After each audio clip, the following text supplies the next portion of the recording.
Una experiencia que yo consideraría traumática frente al hecho de la muerte. Y es que mi abuelo materno muere, y en ese tiempo la costumbre era de tener el ataúd ahí en la casa. Y ese olor a mí todavía cuando llego a algún lugar y lo huelo, me recuerda eso. Era muy triste ver a mi madre llorar, a mis tíos llorar, la gente llorando. Y ver a mi abuelo en ese cajón, eso a mí me generó un impacto. Y yo me empecé a hacer las preguntas que Marvel todavía se hace. ¿A dónde irán los muertos? ¿Quién sabe a dónde irán? El día del funeral la crisis fue mayor, porque vamos al cementerio del sur, aquí en el Apogeo, y hay un hueco ahí por donde bajan ese cajón, y luego lo llenan de tierra. Y ver a la gente llorando, desesperada, ver a mi madre con tanta desesperanza llorar, eso me aumentó la pregunta: ¿a dónde van los muertos? La vida pasó, hice mi primera comunión muy juiciosito, bien vestidito, pero sucede que en el libro que le dan a uno en la primera comunión habían unas laminitas, y una laminita decía: demasiado niño para pensar en Dios. Luego había otra lámina: demasiado alegre para pensar en Dios, demasiado ocupado estudiando para pensar en Dios. Luego se casaba, demasiado feliz para pensar en Dios. Iban así las laminitas, y la última lámina era una tumba, y era demasiado tarde para pensar en Dios. ¿Y qué cree que me acordé? Del abuelo. Y para colmo de males, por esa misma época, un primo que era mi mejor amigo se enferma y muere. Y otra vez la misma dinámica. Vivíamos en la casa donde vivía el primito, el cajón, la gente llorando, el olor. Al día siguiente, en el mismo cementerio del sur, el hueco, el cajón que baja y lo llenan de tierra. Yo me genero tantas dudas y crisis y le empiezo a hacer preguntas a mi mamá. Mamá, ¿y qué pasó con Ramiro? Se llamaba él. ¿Y qué pasó con el abuelo? ¿Y a dónde van los muertos? Y ahí la vida termina. Y empecé a hacer una serie de preguntas que lamentablemente nadie pudo responderme. Me llevaron al psicólogo o al psiquiatra, no sé. Ahora ya entiende usted por qué yo soy así, ¿cierto? Ahora dice, claro, pero ¿cómo no? Ya entendimos. Lo cierto es que yo luché con ese trauma por muchos años. Hasta que a los 17 años pude conocer al Señor y al Salvador Jesucristo y entendí que la muerte no es el final de la vida, que hay esperanza porque Jesucristo ha resucitado, y si Cristo resucitó, hay esperanza. Dígaselo a alguien: hay esperanza, Cristo resucitó. Hay esperanza.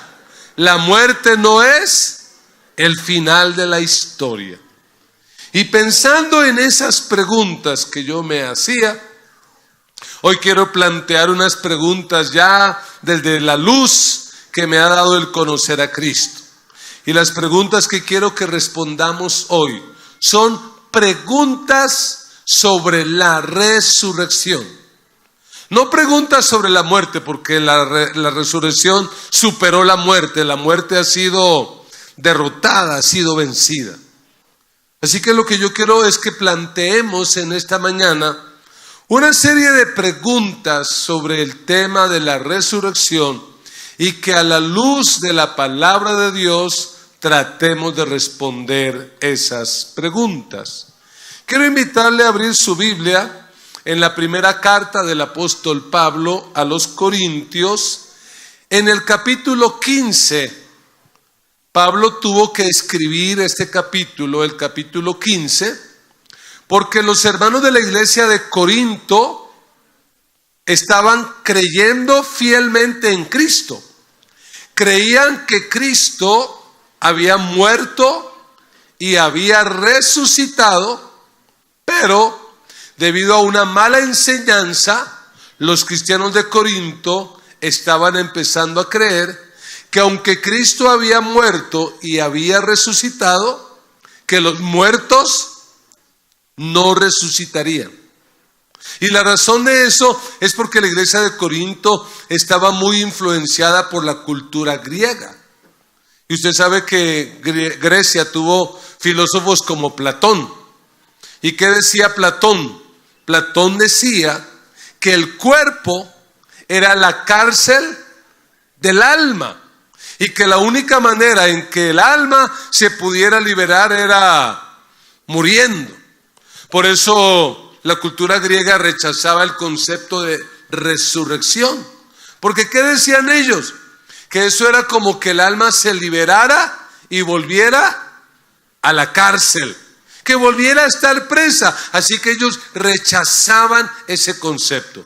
Por eso Pablo escribe este capítulo y les invito a leer 1 Corintios 15 a partir del versículo 12. La palabra del Señor dice así: pero si se predica de Cristo que resucitó de los muertos, ¿cómo dicen algunos entre vosotros que no hay resurrección de muertos? Porque si no hay resurrección de muertos, tampoco Cristo resucitó.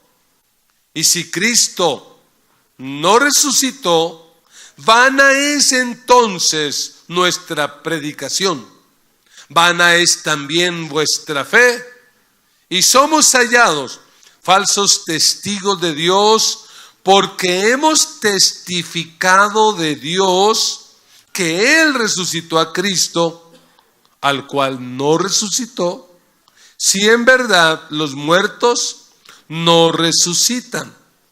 Porque si los muertos no resucitan, tampoco Cristo resucitó. Y si Cristo no resucitó, vuestra fe es vana. Aún estáis en vuestros pecados. Entonces también los que durmieron en Cristo perecieron. Y si en esta vida solamente esperamos en Cristo, somos los más dignos de conmiseración de todos los hombres. Amén y amén. Necesitamos con urgencia, amada iglesia, entender la importancia de la resurrección. Por eso este es un tema que continuamente tenemos que vivir hablando y repitiendo, porque la resurrección es muy importante. ¿Cuántos creemos que la resurrección es muy importante? Sin resurrección el cristianismo se cae, se derrumba. Y vamos a considerar algunas preguntas para entender esta doctrina de la resurrección. La primera pregunta que quiero plantear es: ¿qué es la resurrección? Cuando usted escucha esa expresión, resurrección, ¿qué es? Porque a veces lamentablemente no tenemos un concepto muy claro. Y a veces confundimos resurrección con reencarnación. Y hay gente que en su ignorancia teológica creen que eso es lo mismo. Lo que creen los orientales, los hindúes, que si usted se la pasó en una vida comiendo mucha carne, en la otra le va a tocar ser vaca para que afine, para que vea lo que le tocaba experimentar. Que si usted en esta vida no sé qué, y cuentan toda esa historia, y como que la vida es una serie de migración del alma interminable. La verdad es que yo, en la única reencarnación que creo, es en la reencarnación de las uñas. porque un día se me encarnó una uña de este dedo gordo y me la arreglaron. Pero seguí jugando fútbol y se me volvió a encarnar, es decir, se me reencarnó. Pero por lo demás yo no creo en esa mentira, porque lo que la Biblia dice es que está establecido para todos los hombres que mueran una sola vez. Y después de esto, el juicio. Solamente una vez. ¿Qué es resucitar? Póngale cuidado a esto y si no se me va a enredar. Resucitar no es volver a la vida. Cualquiera pensaría, pero si es que eso es resucitar, no. Resucitar no es volver a la vida que teníamos antes. Por ejemplo, Lázaro. ¿Lázaro realmente resucitó? No. Lázaro volvió a la vida, pero no resucitó. Nadie hasta aquí, a excepción de Cristo, ha resucitado. En toda la historia de la humanidad, el único resucitado que hay en todo el universo se llama Jesucristo. Los demás, ¿qué han hecho? Han vuelto a la vida, pero eso no es resucitar. ¿Se imagina usted que eso fuera a resucitar? Ahí sí tendrían razón los griegos, ¿no? Es como, en lugar de avanzar, retroceder. Volver a la vida que teníamos antes, a los mismos achaques, a la misma enfermedad. No, eso no es resucitar. De hecho, el pobre Lázaro, que lo resucitan ¿cuántos días después de estar muerto? 4 días. Yo creo que no se despertó tan feliz. Él dijo, qué alegría, gracias. Porque ¿dónde estaba Lázaro? Lázaro ya estaba en el paraíso, allá gozándose. Es decir, él no avanzó, sino retrocedió. Y para colmo de males, ¿qué le tocó volver a hacer a Lázaro? Otra vez morir. O sea, pasar por lo mismo tan traumático que debe ser 2 veces. ¿Qué es resucitar? Óigalo bien. Resucitar es dar un paso hacia adelante y no hacia atrás. Resucitar es superar la muerte en todos sus aspectos. Resucitar es entrar en la libertad plena que el Señor quiere para nosotros. Resucitar es entrar en aquella vida que Jesús ofreció, la vida y la vida en abundancia. Eso es resucitar. Entonces resucitar no es echar reversa y volver a la vida que tenemos antes. Eso no es. Y es que tenemos que entender que el propósito original de Dios para los seres humanos era que nunca murieran. Ese era el plan original. ¿Y qué echó a perder este plan original? El pecado, porque la paga del pecado es la muerte. Y cuando Cristo resucita, lo que empieza a hacer Dios es a restaurar todo su diseño y su propósito original. Por eso, en la creación venidera, en la creación futura, no habrá muerte. No habrá muerte. No habrá muerte para aquellos que hemos decidido creer en Cristo.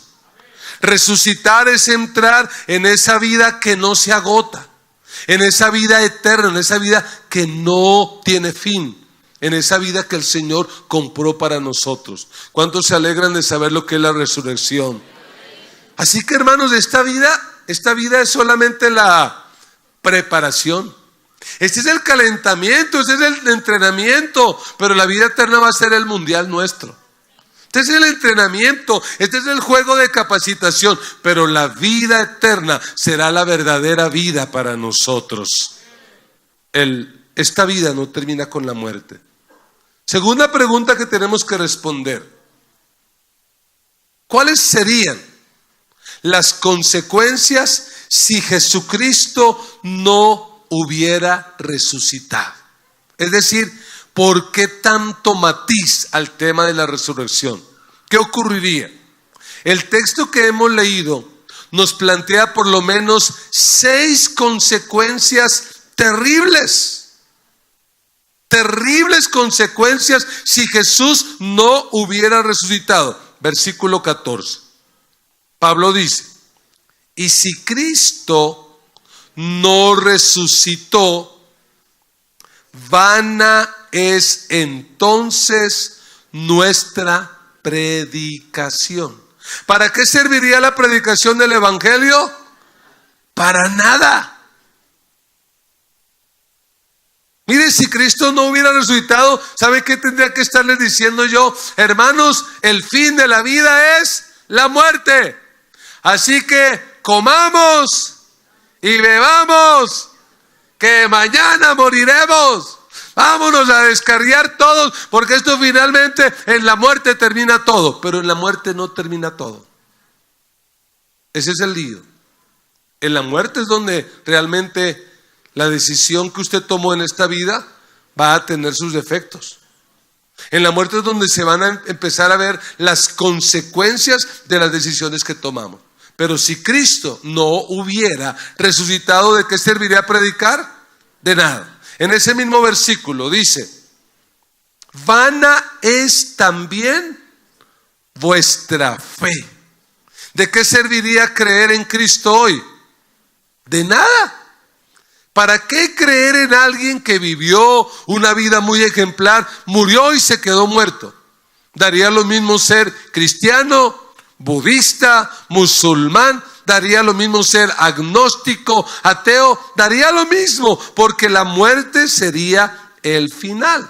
Versículo 15, otra consecuencia.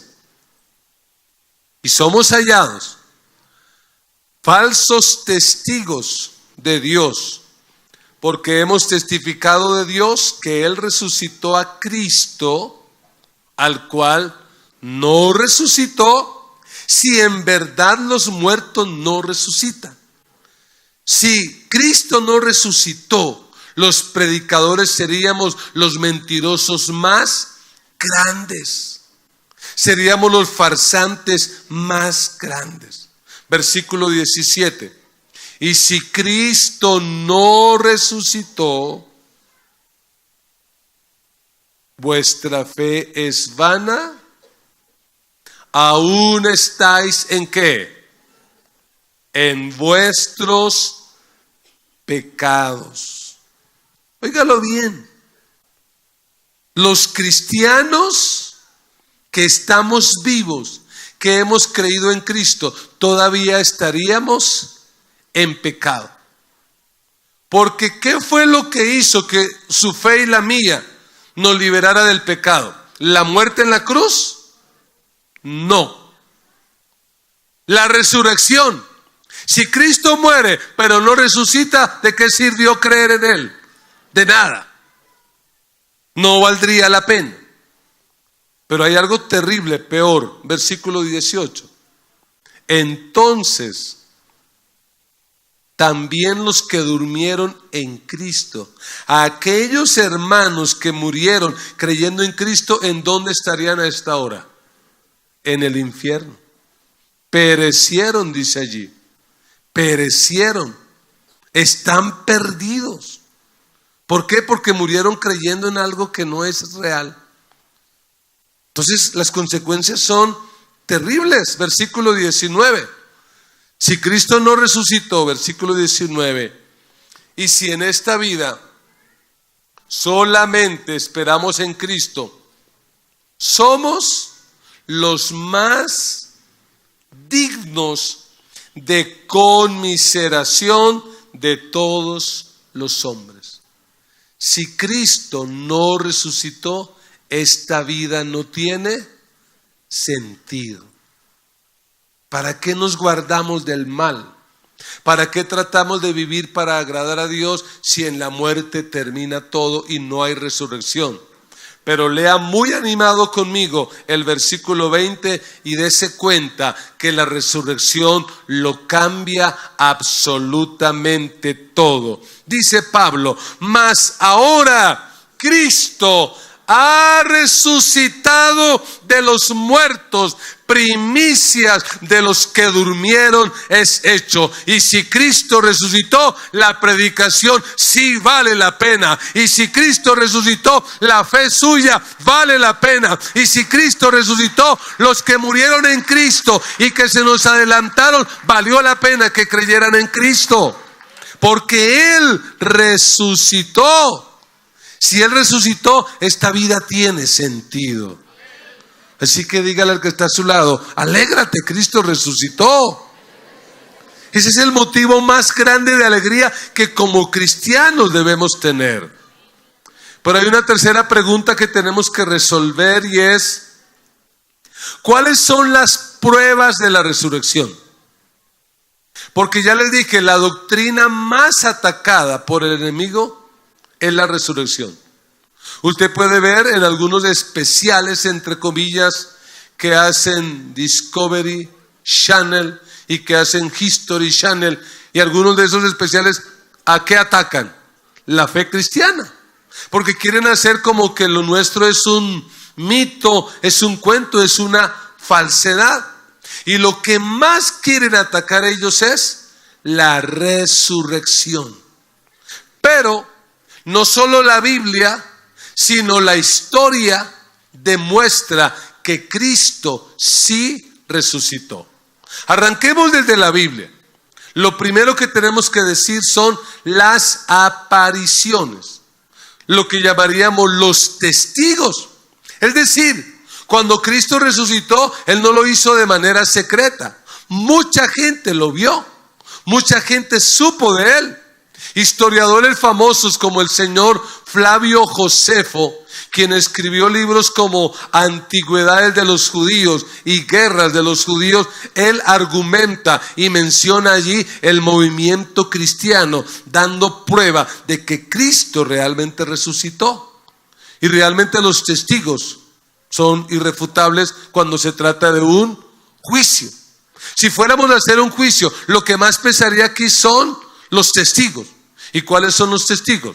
1 Corintios 15, en el versículo 3 dice Pablo: porque primeramente os he enseñado lo que asimismo recibí, que Cristo murió por nuestros pecados conforme a las Escrituras, y que fue sepultado y que resucitó al tercer día conforme a las Escrituras.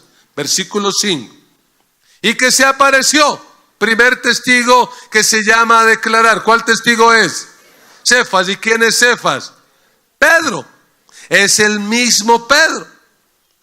Y cuando uno lee los evangelios, ¿quién era Pedro antes de encontrarse con el Cristo resucitado? ¿Quién era? Era un hombre miedoso, cobarde, le daba vergüenza, le daba miedo testificar. Pero después de que se encontró con el Cristo resucitado, ¿qué pasó con Pedro? Cambió. Hubo una transformación radical al punto que Pedro terminó como mártir, muriendo crucificado con la cabeza para abajo. Un testigo que está dispuesto a morir. ¿Y por qué moriría un testigo? ¿Por una mentira? No. Yo he visto en este país y en muchos países que cuando llaman testigos y aparecen testigos falsos, y cuando ya ven que la cosa se complica, ¿qué dice el testigo?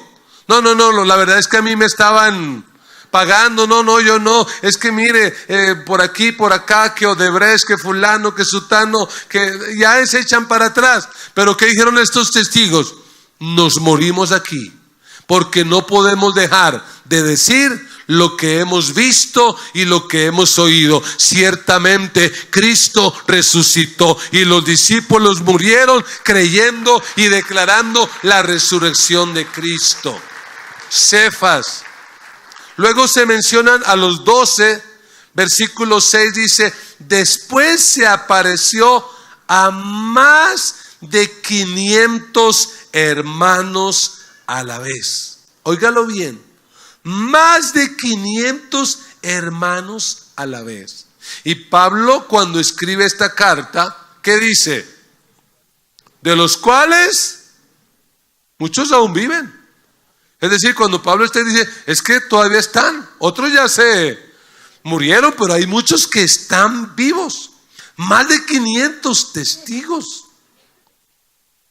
Es tan terrible la maldad de algunos científicos que inventaron algunas teorías para desvirtuar la resurrección. Y una de ellas enseña que lo que ocurrió fue que los discípulos, llevados por la depre, porque se había muerto su mejor amigo, se metieron una traba maluca y se pusieron a consumir sustancias alucinógenas, y a ellos como que les pareció ver a Jesús. Error. Históricamente no hay prueba científica de que en ese tiempo hubieran tales sustancias. Error. ¿Por qué? Porque imposible que más de 500 hayan estado tan llevados y hayan estado trabados. Error, porque esa traba se les hubiera pasado y luego hubieran reaccionado. La única posibilidad es que Cristo realmente resucitó. Más de 500 testigos, no uno ni dos, más de 500. Luego llaman a más testigos, versículo 7. Después apareció a Jacobo. El Jacobo que se menciona aquí es el medio hermano de Jesús. Y cuando uno lee los evangelios, lo que uno encuentra es que los hermanos de Jesús durante su ministerio no creyeron en él. ¿Qué pensaban los hermanos de Jesús respecto de él? Ese está loco, ese está con cuentos que es el Mesías y hablando del reino de Dios. No creyeron. Pero cuando sus hermanos, y especialmente Jacobo, se encuentra con su medio hermano, pero ahora resucitado, cambió. A tal punto que Jacobo fue el primer pastor de la iglesia de Jerusalén, fue el que escribió la carta de Santiago y también fue un mártir, otro que murió por causa de su fe.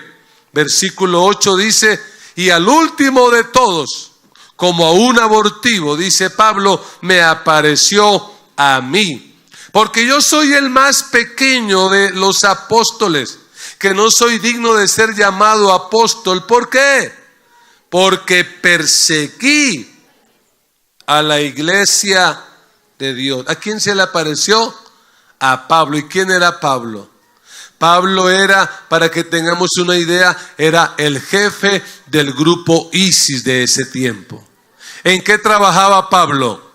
Matando cristianos. Y cuando va para una ciudad a apresar cristianos, ¿con quién se encontró? Con el Cristo resucitado. Y Pablo pasó de ser un perseguidor a ser un proclamador y un misionero del evangelio de Jesucristo. Hermanos amados, las pruebas son realmente abrumadoras. Cristo resucitó.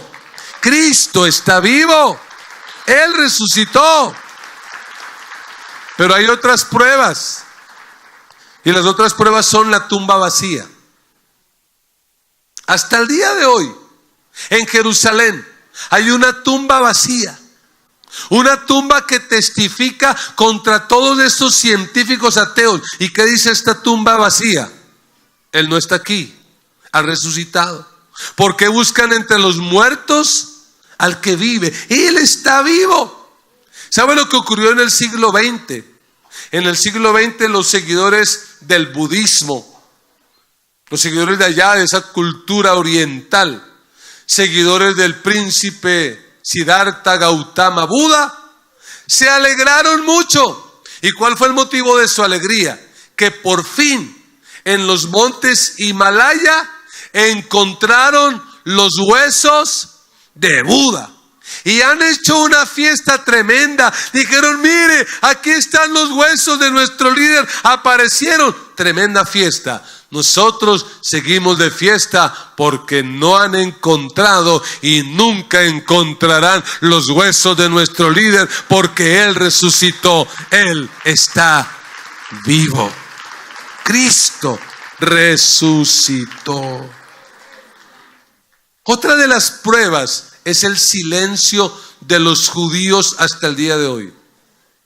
Porque ¿cuál fue el argumento que inventaron los judíos cuando Jesús resucitó? ¿Qué dijeron? No. Pues ¿cómo le parece que llegaron aquí los discípulos de Jesús y qué hicieron? Se robaron el el cuerpo. Se robaron el cadáver.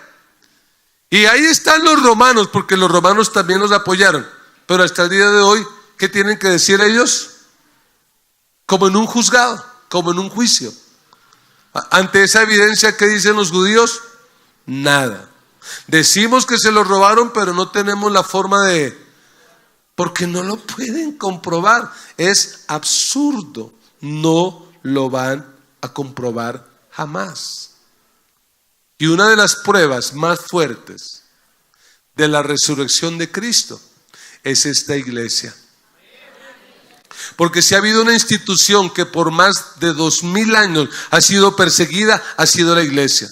Perseguida por el judaísmo, perseguida por el imperio romano, perseguida de una y de otra manera, y sin duda alguna tendremos que seguir siendo perseguidos. Hoy en día en Medio Oriente, perseguida por el grupo terrorista ISIS, pero entre más persiguen la iglesia más crece y más se fortalece, porque las puertas del infierno, las puertas de la muerte no prevalecerán en contra de la iglesia. Cristo ha resucitado. Aleluya. ¿Y sabe cuál es? Probablemente la prueba más fuerte de que resucitó. Está sentada a su lado. ¿Cuántos de aquí somos prueba de que Cristo resucitó? Cuando yo tenía 17 años y era un muchacho sin futuro y sin sentido, viviendo en Ciudad Bolívar, me encontré con el resucitado. A mí no me cambió una religión. Yo tuve religión por 17 años y no me cambió. Yo fui a donde brujos, fui a donde hechiceros y adivinos y eso no me cambió. Yo estudié la metafísica y eso no me cambió. Yo estudié la gnosis y eso no me cambió. Yo practiqué artes marciales, hice de todo buscando el sentido de mi vida y eso no me cambió. Pero un día escuché el evangelio de Jesucristo y Él sí me cambió y Él sí me transformó, porque es un Cristo vivo y verdadero. Cristo resucitó. Una cuarta pregunta que tenemos que hacer es: ¿para quién es importante la resurrección? ¿Para quién? ¿Realmente a quién le interesa esto de la resurrección? Y en primer lugar, la resurrección es importante para Jesús. Porque ¿qué ocurre si Jesús no resucita? Si Jesús no resucita, ¿sabe cuáles eran las únicas dos alternativas para creer en Cristo hoy? Que Jesús era un loco o Jesús era un falso mentiroso. Porque Él durante mucho tiempo estuvo diciendo y una y otra vez: voy a Jerusalén, voy a morir y voy a resucitar. Entonces para Cristo era importante resucitar, porque eso comprueba de que lo que Él dijo es verdad, porque Él dijo que moriría y murió, dijo que resucitaría y resucitó, y lo más importante, prometió volver y sin duda alguna Él volverá por su iglesia. Él volverá. Es realmente importante para Cristo. Para nosotros como creyentes es importante. ¿Por qué? Porque en primer lugar garantiza nuestra resurrección. Si Él resucitó, nosotros también resucitaremos. Garantiza que así como Él resucitó, usted y yo un día vamos a resucitar. Garantiza también nuestra justificación. Debido a que Cristo resucitó, nuestros pecados han sido perdonados. Para nosotros es importante porque la resurrección de Cristo nos da poder y autoridad. Porque cuando Él resucitó, Él dijo: toda potestad me ha sido dada en el cielo y en la tierra. Por lo tanto, vayan y hagan discípulos a todas las naciones. Para nosotros es importante porque la resurrección de Cristo nos da acceso al trono de Dios. Cuando Cristo resucitó, lo que Él hizo fue despejar el camino. Antes de Cristo resucitar, solamente una persona y una vez al año podía entrar al lugar santísimo. Pero desde que Cristo resucitó, usted y yo tenemos acceso directo y gratuito a la entrada y al trono de la presencia de nuestro Dios, porque Él ha resucitado. Dale un aplauso a Jesús. Celebra su victoria. Él resucitó. Él resucitó. Por eso ya no necesitamos mediadores. El único mediador entre Dios y los hombres, ¿quién es? Ya no hay mediadores. Él es Cristo, el único camino para llegar al Padre. Pero hay alguien más para quienes es importante la resurrección, y es para la humanidad en general. Para toda la humanidad. En el libro de los Hechos, capítulo 17, la palabra del Señor dice estas importantes palabras. Hechos 17, 31. Hechos 17, 31 dice: por cuanto ha establecido un día en el cual juzgará al mundo con justicia. Lo que está diciendo es que sobre este mundo viene el juicio.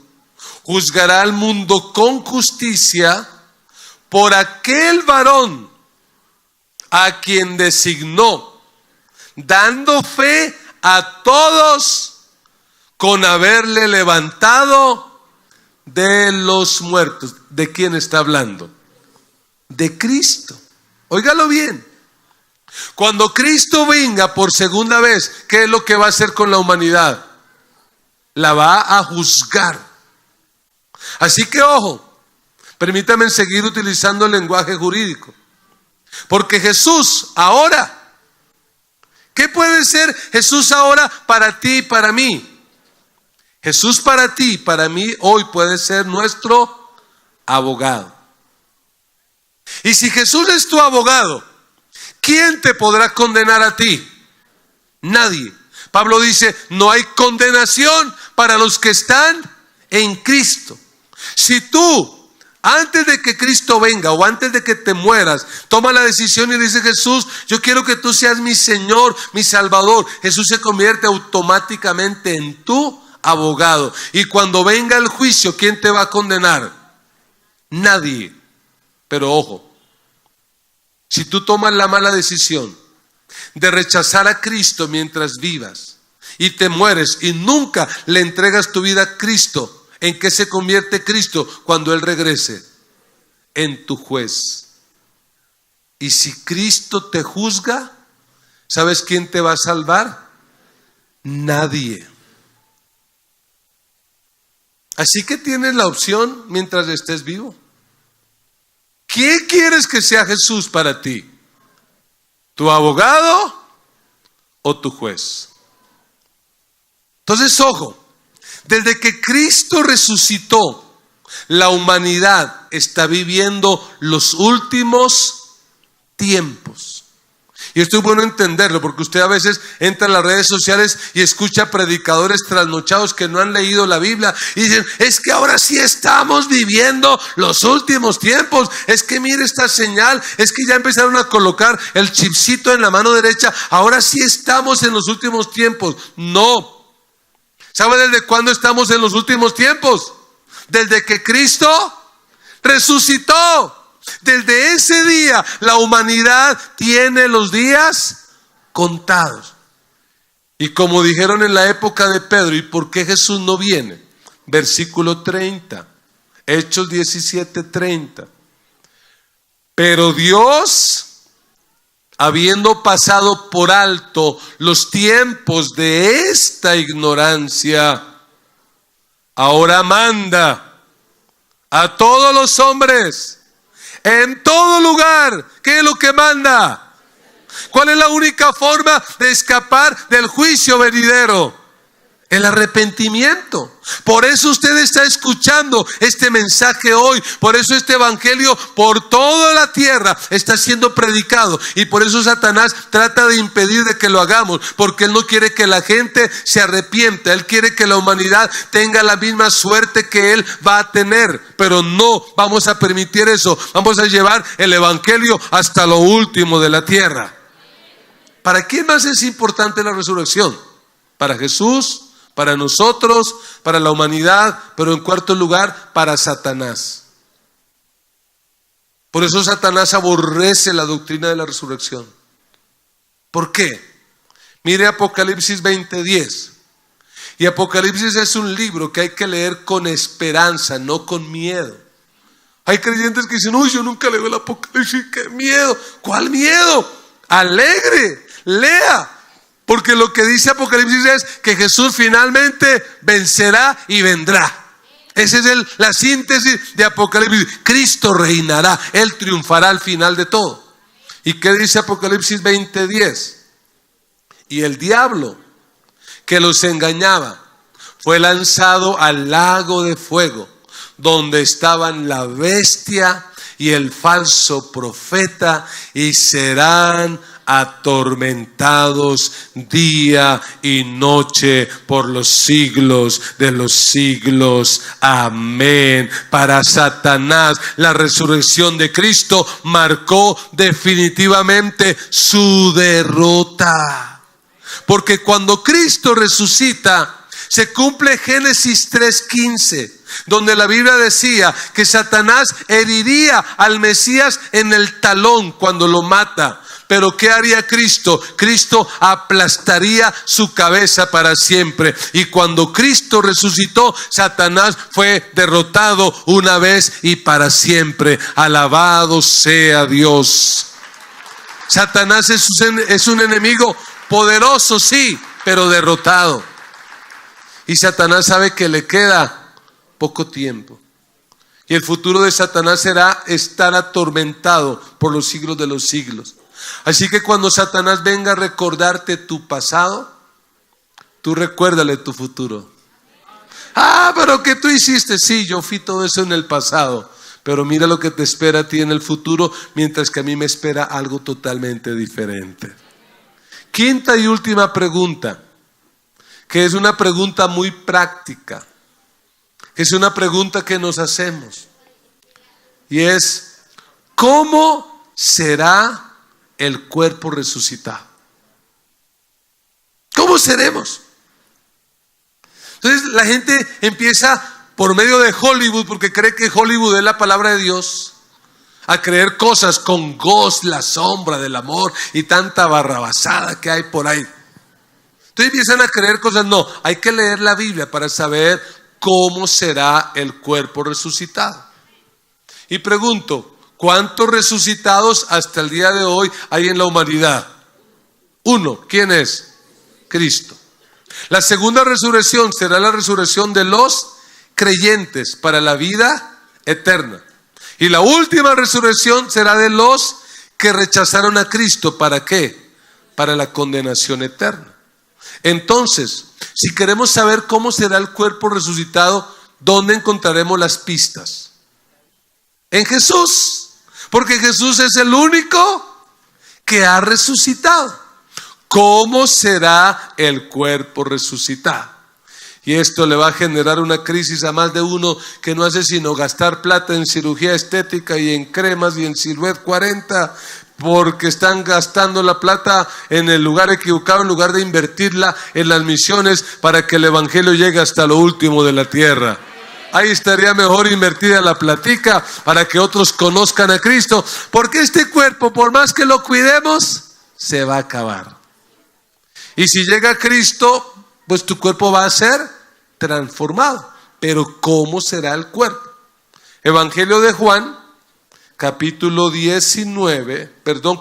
20, versículo 19. Juan 20, 19. Preste mucha atención. Dice la Biblia: cuando llegó la noche de aquel mismo día, cuando Jesús resucitó, el primero de la semana, estando las puertas, ¿cómo? Ojo con eso, estando las puertas cerradas, en el lugar donde los discípulos estaban reunidos, ¿por qué? Ay, qué tan valientes, ir a robarse un cadáver, a enfrentarse a una guardia romana que son crueles y asesinos. No, eso no lo habrían hecho jamás. Están reunidos por miedo.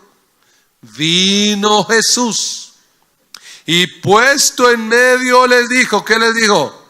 Shalom, paz a vosotros.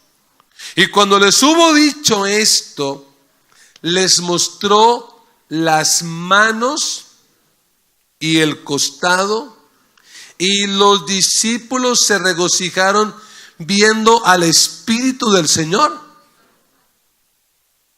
viendo la luz del Señor, viendo el holograma del Señor, viendo a quién. Ahí está la primera clave. El cuerpo resucitado será un cuerpo físico real. Será un cuerpo físico real. Es decir, nos vamos a poder tocar, nos vamos a poder palpar. Claro que sí. No seremos entes sin dimensión. No. Seremos reales. Nos podremos tocar. Ese día nos podremos saludar y decir, ¿vio que valió la pena, Claudia? Valió la pena creer en Cristo. Mire, estamos aquí. Y una buena noticia para algunos de nosotros. Será un cuerpo físico que podrá comer.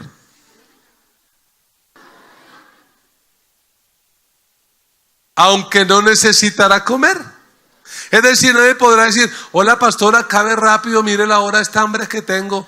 No, podremos disfrutar la comida, pero no necesitaremos. ¿Me hago entender?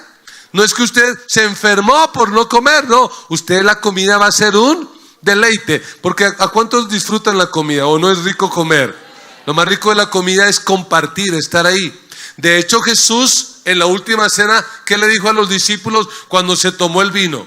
Yo no voy a volver a tomar vino. ¿Hasta cuándo? Hasta que lo beba con ustedes en el reino de Dios. Así que el Señor nos está esperando con una jarra de vino allá en el reino de Dios, para pegarnos un brindis y decir, valió la pena. En segundo lugar, mire el versículo 24. Pero Tomás, uno de los 12, llamado Dídimo, no estaba con ellos cuando Jesús vino. Le dijeron pues los otros discípulos, al Señor hemos visto. ¿Y qué dijo Tomás? No, si no viere en sus manos la señal de los clavos, y metiere mi dedo en el lugar de los clavos, y metiere mi mano en su costado, no creeré. Ese es Tomás. Pues no voy a creer. Versículo 26. 8 días después, estaban otra vez sus discípulos dentro, y con ellos Tomás. Llegó Jesús, y estando las puertas cerradas, se puso en medio de ellos y les dijo, paz a vosotros. Luego dijo a Tomás, hey Tomasito, ven, pon aquí tu dedo y mira mis manos, y acerca tu mano y métela en mi costado, y no seas incrédulo, sino creyente. Entonces Tomás respondió y le dijo, Señor mío y Dios mío. La declaración de fe más grande. Porque ¿qué está diciendo Tomás? Tú no eres un maestro, tú eres el Señor, tú eres Dios. Y Jesús le dijo, porque me has visto, Tomás, creíste. Bienaventurados los de la gran comisión, que no vieron y creyeron. Bienaventurados aquellos que nunca tuvieron un encuentro físico conmigo, pero creyeron. Nosotros somos bienaventurados, somos mejores que ellos, creyeron. ¿Qué es lo que tenemos que ver aquí? Que el cuerpo resucitado será un cuerpo semejante al cuerpo sepultado. No igual, pero su cuerpo conservará algunos rasgos para que la gente lo pueda identificar. No sé si le ha ocurrido que usted estudió con alguien en el bachillerato cuando tenía 13 años, 15 años, y por allá 30 años después se lo encuentra y usted ¿qué dice? ¿Será que es? Pero es que ya no tiene pelo. ¿Será que es? Pues que tiene una barba blanca y en ese tiempo no era. A mí me ha ocurrido que la gente me queda mirando, discúlpeme, ¿usted dónde estudió? Yo estudié en el colegio tal. Ah, sí, ¿usted no era fulano? Sí, uy, pero cómo ha cambiado y no sé qué. Pero sí, yo le vi los rasgos. En este caso, Jesús, ¿qué conserva y qué conservará hasta el día en que nosotros nos encontremos con Él? ¿Qué conservará? Sus heridas. De hecho, esa será la señal por la cual el pueblo judío, el pueblo de Dios, después de mucho tiempo, ¿qué va a decir? Hola, qué bestias, Él era y nosotros no lo reconocimos. Nos dejamos engañar con ese cuento de que se habían robado el cadáver y realmente sí había resucitado. Zacarías dice que verán las heridas y lo reconocerán. Por eso lo van a conocer. O sea que usted y yo, aunque seremos cambiados, tendremos algunos rasgos que nos caracterizan. Así que búsqueme a mí por la risa, por el ceño fruncido, yo no sé, pero no se engañe de buscarme. Ay, ¿dónde estará el pastor Calvito? Porque de pronto yo allá tenga una melena bien larga hasta el hombro, como el Rey León, ¿no? ¿Qué sabemos? Pero tendremos rasgos, claro.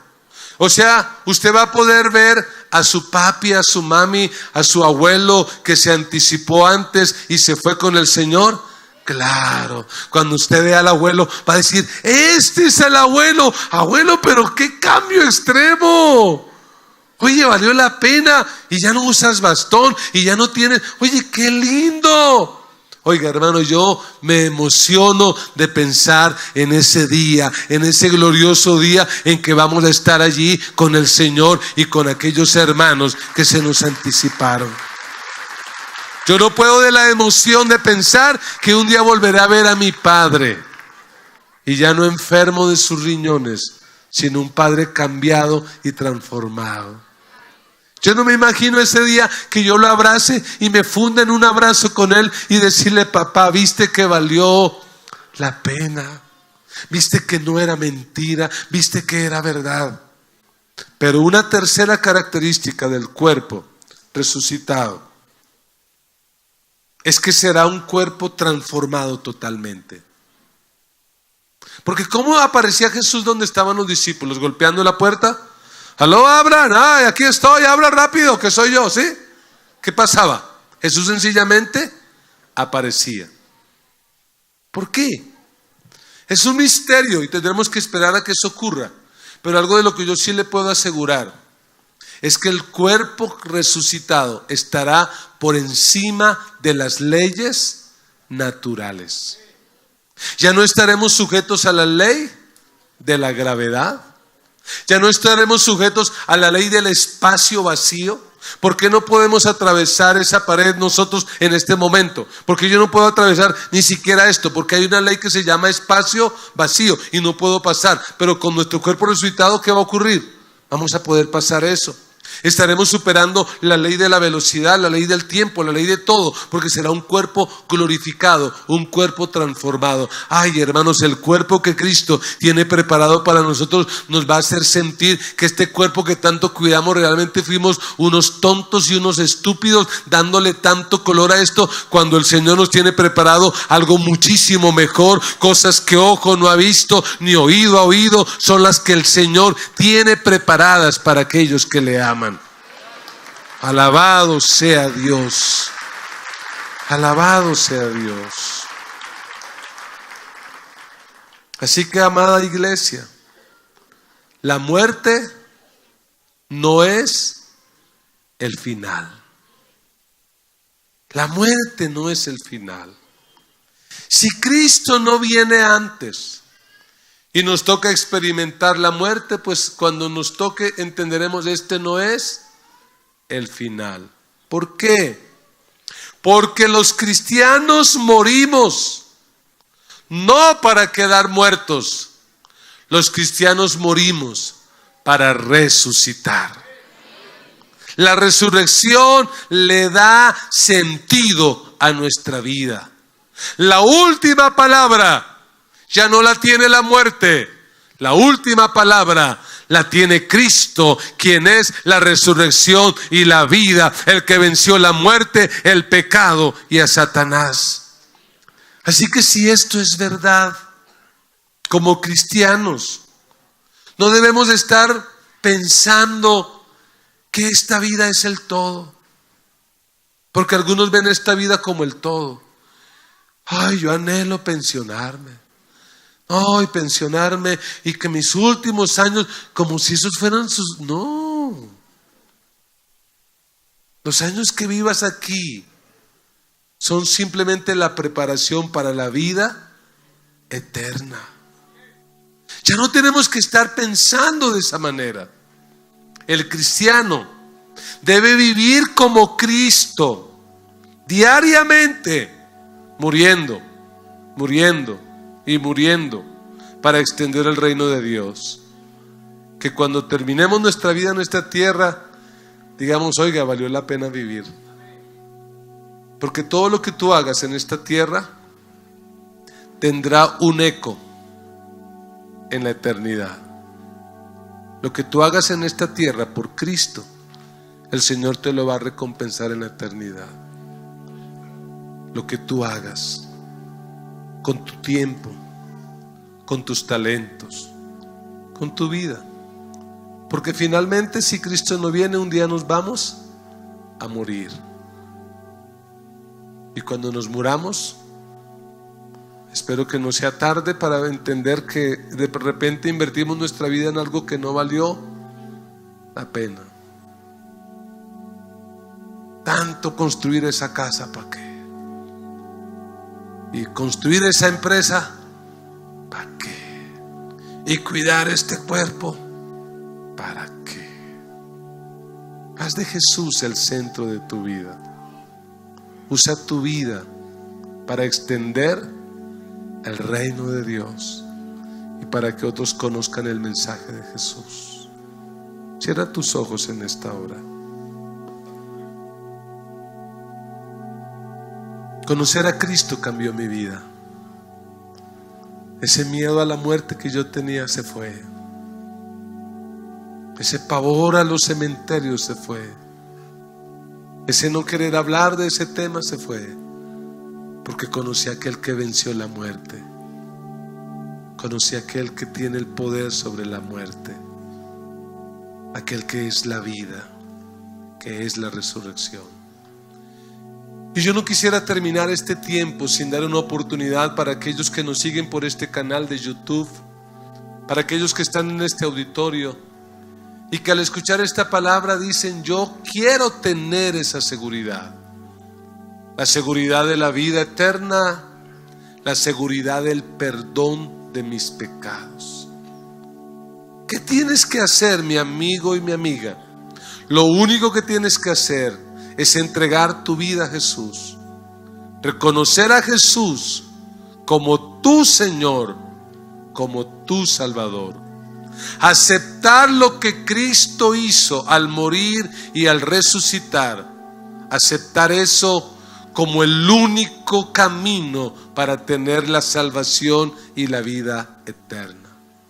Si hay alguien aquí que en esta mañana dice: pastor, ore por mí, hoy quiero entregarle mi vida a Jesús, quiero tener esa seguridad, hágamelo saber levantando una de sus manos. Donde quiera que haya un amigo que dice: yo quiero tener esa seguridad, Dios te bendiga, Dios te bendiga. Tenga su manito levantada, no la baje. Dios te bendiga, Dios te bendiga, Dios te bendiga. Dios bendiga estas vidas. Allí con su mano levantada y con todo el corazón, yo le invito para que repita conmigo esta oración. Diga conmigo en esta hora: Padre Celestial, en esta hora yo reconozco que soy pecador. He hecho lo malo, me arrepiento y te pido perdón. Señor Jesús, gracias por morir en la cruz por mis pecados. En este día te acepto como mi Señor, como mi Salvador. Escribe mi nombre en el libro de la vida y no lo borres, para que cuando yo muera o tú regreses, yo pueda estar siempre contigo. Gracias, Jesús. Amén. Amén. Damos un aplauso al Señor por la vida de nuestros amigos, por ustedes que nos siguen en este canal de YouTube. Dios los bendiga. Y quisiéramos tener una atención especial para los que están en este auditorio. En tanto que la iglesia se coloca en pie, invitamos a los amigos que nos visitan hoy por primera vez salir a los pasillos. Hay unos hermanos que están preparados, que tienen un chaleco azul, que quieren llevarle al segundo piso por unos 3 minutos, orar por usted, compartirle una literatura, compartir un tiempo y orar por usted. Así que permítanos atenderle. ¿Cuántos están anhelando y esperando ese glorioso día? El día en que Cristo volverá. Los muertos en Cristo resucitarán primero. Y si estamos vivos, ¿qué pasará? Seremos transformados. En ese lugar ya no habrá llanto, dolor, ni muerte, no habrá sufrimiento. ¿Qué tal si lo expresamos con esta canción? Una canción de esperanza, la esperanza que tenemos de saber que hay una vida mejor que esta, que hay una vida más especial que esta, y que lo que Dios planeó hacer con su máxima creación, que la humanidad se cumplirá. Alabado seas, Jesús. Alabado seas, Señor. Levante sus manos, adore al resucitado. Adore al que vive, al que venció la muerte, al que venció el pecado. El día llegará, junto a ti podré estar, cara a cara te veré, rodeado en tu poder. Se apaga mi temor en la luz de tu amor, donde puedo encontrar tu eterna libertad, donde fluye adoración. Dígalo. Y las calles de oro son, levantamos alabanza a ti, Señor.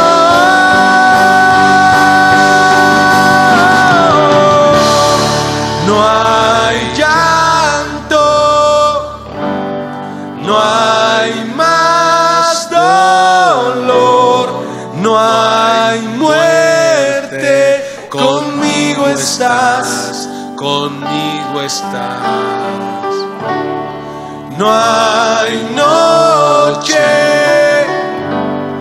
no hay aflicción, no hay culpa. Conmigo estás, conmigo estás.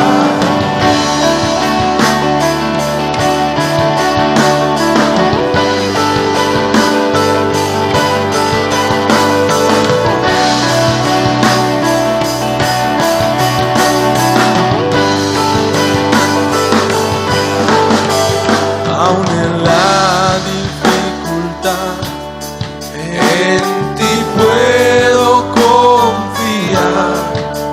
Firme permaneceré, tu promesa eterna es. Se levanta una canción de sublime adoración por tu gloria y majestad. Sé que el día llegará cuando el mundo viva en paz, sin violencia ni mal. Levantamos alabanza a ti, Señor.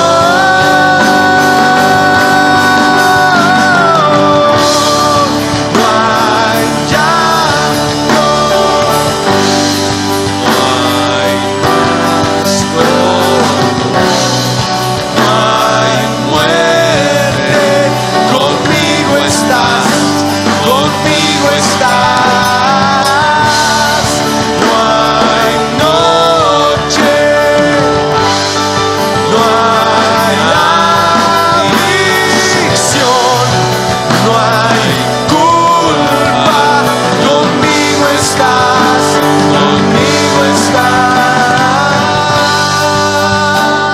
Levante sus manos y con sus propias palabras dele gracias a Jesús. Dele gracias a Él por la esperanza que nos da, por haber venido a salvarnos. Dele gracias por su muerte en la cruz, por haber soportado tanto dolor y sufrimiento en la cruz por nosotros. Pero dele gracias por haber resucitado, por haberse levantado de la tumba, por haber vencido al pecado, por haber vencido la muerte, por haber vencido a Satanás. Dele gracias a Él y dígale: Señor, esa es mi confianza, esa es mi esperanza. Por eso, Señor, tú para mí serás siempre mi abogado, jamás serás mi juez. He decidido colocar mi confianza en ti, y si tú eres mi abogado, nadie me condenará. Nadie me condenará. No hay condenación para los que están en Cristo. No hay condenación para los que un día decidimos colocar nuestra fe en Cristo. Señor, ayúdame. Ayúdame a vivir para ti. Ayúdame, Señor, a usar mi tiempo, a usar mis talentos, a usar mis recursos para extender el reino tuyo hasta lo último de la tierra. Señor, yo te pido, por favor, salva a mi familia. Levante un clamor por su familia. Su familia no se puede perder. Su familia no se puede perder. Su familia no puede ir a una eternidad sin Cristo. Levante un clamor por ellos. Vamos, por un minuto, ora por ellos. Dile al Señor: sálvalos. Revélate a sus vidas. Revélate a sus corazones. Señor, que en medio de las dificultades de la vida ellos te conozcan a ti. Que en medio de la enfermedad, de la escasez, de los problemas financieros, ellos vuelvan sus ojos a ti. Salva a mi familia. Señor, no permitas que ellos vayan a la eternidad sin ti. Que te conozcan a ti. Que tú seas el abogado, no el juez. Que tú seas el abogado que los defienda. Que tú seas el abogado que pelee por ellos. Señor, sálvalos. Sálvalos. Y ayúdame a mí, Señor, a vivir una vida para ti. A vivir una vida para la gloria tuya. A vivir una vida como tú la viviste, para que tu reino se extienda. Señor, ayúdame a enfocarme en lo eterno. Ayúdame a enfocarme en lo invisible. Ayúdame a enfocarme en lo duradero. Te lo ruego, Señor. Ayúdame a vivir como un resucitado.